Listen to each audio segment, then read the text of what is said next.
Legendary singer Marvin Gaye is forever embedded in R&B history. His untimely death caused shockwaves in the music world. The way in which he lost his life was unconscionable, especially because it was at the hands of his own father. As much as Marvin is known for his iconic music, he is also known for his tragic life and death. Once again, it all began in church. Marvin's father was a minister, and Marvin sang and played instruments. He learned piano and drums at a young age. Gospel music was the only genre of music allowed in his household growing up. It wasn't until he went to high school that he was introduced to R&B and doo-wop. This expanded his musical mind and he never looked back. In the late 50s, Marvin joined his first group, the New Moonglows, and this opened doors for him in the industry. The group had mediocre success, but Marvin was a standout talent, and soon he got the attention of the executives of Motown. At Motown, Marvin was more involved in helping others produce music. He worked with Stevie Wonder and the Supremes. Throughout his career, Marvin experimented with different styles, from R&B to disco. He sang in a deep tenor range, but later developed his falsetto.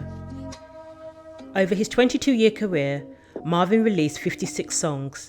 He had 18 top 10 hits and 3 number 1 singles. And he had 6 top 10 albums. His music would remain timeless and relevant for decades to come. After his death and right up until today, he won 2 Grammys in 1983 and a posthumous Lifetime Achievement Award. Marvin was born in Washington, D.C. in 1939. He had 2 sisters, 1 brother, and several half-siblings. Some of his siblings were the result of his father's extramarital affairs. Marvin's dad was a strict disciplinarian, but his approach went beyond discipline. He was downright abusive towards Marvin and his siblings. They were beaten daily, and they were also given biblical quizzes. If they got a question wrong, they were beaten even more. Marvin's father, Marvin Sr., subscribed to a mixture of Orthodox Judaism and Pentecostalism. Celebrating traditional holidays were forbidden, as were sinful indulgences. Despite this, his father was a heavy drinker and had the propensity for wearing his wife's clothes, a source of humiliation for Marvin Jr. Marvin believed his father got a sadistic pleasure from beating him. He told author David Ritz, "It wasn't simply that my father beat me. That was bad enough. By the time I was 12, there wasn't an inch on my body that hadn't been bruised and beaten by him." Even Marvin's mother stated that Marvin Sr. didn't love Marvin, and he would question if he was even his child. Marvin's mother tried to compensate for the damage her husband was inflicting on him by praising him for his talents and showering him with love. It was agreed that Marvin's father was jealous of his son's success. He too was a musician and had aspirations to be a prolific preacher, but he wasn't promoted within his church. According to Marvin's mother, Alberta Cooper Gay, Marvin's father was filled with envy. He missed out on being selected to be head pastor, so he left the church and took his family with him. The only time the two of them coexisted peacefully was when they performed at church rallies. Marvin Jr. would sing and his father would play piano. After the disappointment of not being appointed head pastor, Marvin Sr. fell deeper and deeper into alcoholism. For Marvin, performing with his group was his way of escaping his home life. He dropped out of high school and joined the Air Force to get even further away. However, he struggled with authority. In the end, he was honourably discharged. He toured with his group, the Moonglows, and worked as a session drummer, and he met the founder of Motown, Berry Gordy, at a Christmas party. They signed him, but the label struggled to find a genre for him. Motown were very big on artists presenting a certain image, and they trained their artists to conduct themselves in a certain way. Marvin, again, shunned this, as he didn't take well to being told what to do. Marvin eventually ended up marrying Berry Gordy's sister, Anna. She was 17 years older than him and also a record executive. He was accused of romancing his way to the top. He released his own music in 1962, and he had his first top 10 hit, and the rest is history. The hits kept coming, and he was able to move his parents to a better neighbourhood. His mother was also able to retire. In the mid-60s, 39 out of the 40 songs released by Motown were top 10 hits. Marvin was responsible for many of them, through writing, arranging and producing. Marvin also began duetting with female singers. Their voices would complement his tenor vocals. Here, the beautiful partnership with Tammi Terrell was born. They would go on to be known for songs such as You're All I Need to Get By and Ain't No Mountain High Enough, songs that would be sampled by many modern-day hip-hop and R&B artists, back then and till today. They didn't even record the songs in the same room at first, but they came together for live performances. They had amazing chemistry on stage, but their relationship was always said to be strictly platonic and professional. Although Marvin once said, quote, "Once she began to sing, no one could be more in love with her than I was during those sessions." Marvin's duet albums with Tammi were the most successful albums of his career. Sadly, Tammi began to miss studio sessions due to migraines. Once, she collapsed on stage into Marvin's arms. She was later diagnosed with a brain tumour and ended up recording You're All I Need to Get By from a wheelchair. Her condition steadily declined, despite having 8 surgeries. In the end, it became hard for her to sing at all, and some of her vocals had to be covered by Valerie Simpson. She ended up passing away on March the 16th, 1970. She was only 24 years old. This sent Marvin into a downward spiral. He isolated himself and became more and more reclusive. He also got into heavy cocaine use. He vowed to never again work with a female singer. He even considered leaving music altogether. He even dabbled with a football career. But he decided to take a new direction with his music instead, saying, quote, "In 1969 and 1970, I began to reevaluate my whole concept of what I wanted my music to say. I was very much affected by the letters my brother was sending me from Vietnam, as well as the social situation here at home. I realised that I had to put my own fantasies behind me if I wanted to write songs that would reach the souls of people. I wanted them to take a look at what was happening in the world." End quote. Hence the birth of songs such as What's Going On. Singing about political issues was against Motown's policy. They did not support it at first, so Marvin stopped singing. In the end, they gave in. What's Going On became one of Motown's most successful songs, selling 2.5 million copies. The album that followed went platinum. Giving Marvin the creative control he fought for was the best move the label could have made. After this, Marvin received the most lucrative contract ever offered to a Motown artist. But his marriage to Anna broke down, and Marvin began a relationship with 17-year-old Jan Gillard. He was 34 at the time. They moved in together and eventually got married, and ended up having 2 children together.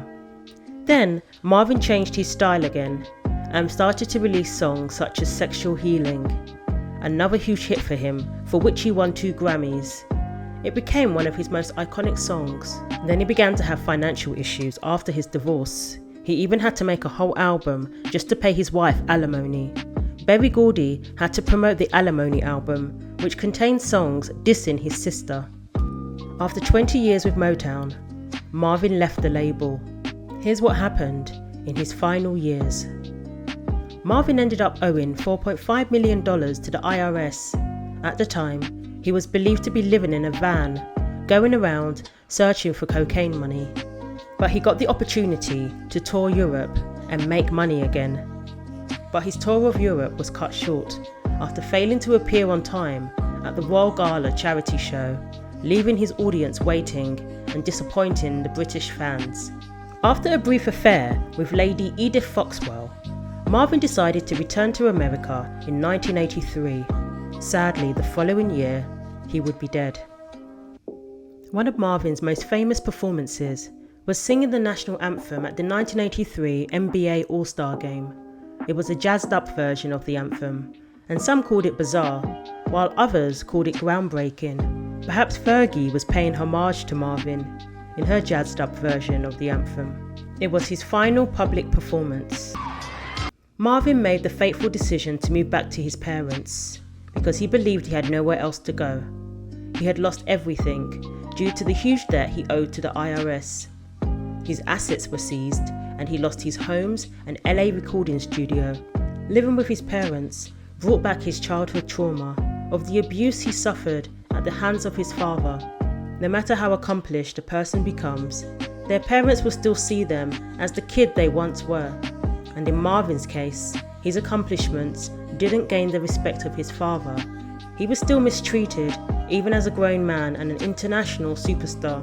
This caused him to go deeper and deeper into drug use, and he became more and more paranoid. He was convinced he was being stalked by assassins. He began to collect guns, and wherever he went, he made sure he was carrying a weapon. Even in the music studio, he recorded songs, armed and wearing a bulletproof vest. He had a bodyguard wherever he went. He would have fitted in well at Death Row Studios. One of his weapons was an unregistered Smith & Wesson .38 caliber handgun that he gave to his father as a gift for Christmas in 1984. This was a tragic mistake. On the 1st of April 1984, Marvin's mother Alberta and Marvin Sr. were having a huge argument over insurance documents. Marvin intervened to defend his mother, who had been victimized by Marvin Sr. in the past. Marvin reportedly kicked and knocked his father into the hallway. His father stormed off to his bedroom and re-emerged moments later with the Smith & Wesson.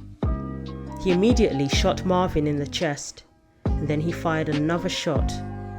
The first bullet perforated Marvin's right lung, heart, diaphragm, liver, stomach, and left kidney. It was deemed immediately fatal. Some reports say he was still talking to his brother, who heard the commotion and came running. Marvin allegedly said, quote, "I got what I wanted. I couldn't do it myself, so I made him do it." It's doubtful that this was uttered because his injuries meant that he was lightly incapacitated and rendered unable to speak. On top of this, his father had the audacity to fire another shot. Marvin didn't stand a chance. After shooting his son, Marvin Sr. went downstairs and waited for the police to arrive. He threw the pistol on the lawn and sat down. Irene, the wife of Marvin's brother Frankie, called the police.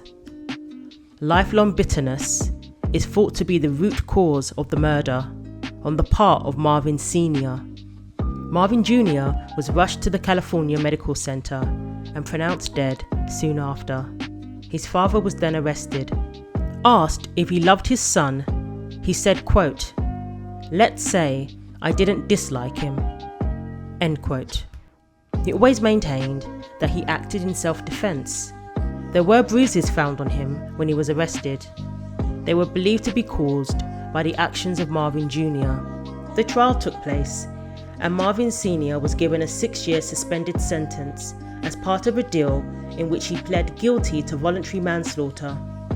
It came out during the trial that he had been diagnosed with a brain tumor. This was taken into consideration when determining his sentence. The victim was, in our opinion, the aggressor and the provocateur. He inflicted a severe beating to the defendant contemporaneous with the shooting. We have pictures of the defendant by the booking officers to confirm that beating and the severity of that beating. The beating was witnessed by one witness, the defendant's wife and the victim's mother. You will recall that the defendant had a suprasellar brain tumor removed from the cranium, which lent him to believe that danger was imminent, that he acted in self-defense and in self-preservation. Alberta divorced Marvin Sr. and moved in with her daughter. She passed away 3 years later from lung cancer. Marvin Gaye was killed the day before his 45th birthday. He had planned to work with Barry White in an attempt to revive his career. Marvin Sr. died of pneumonia in 1988.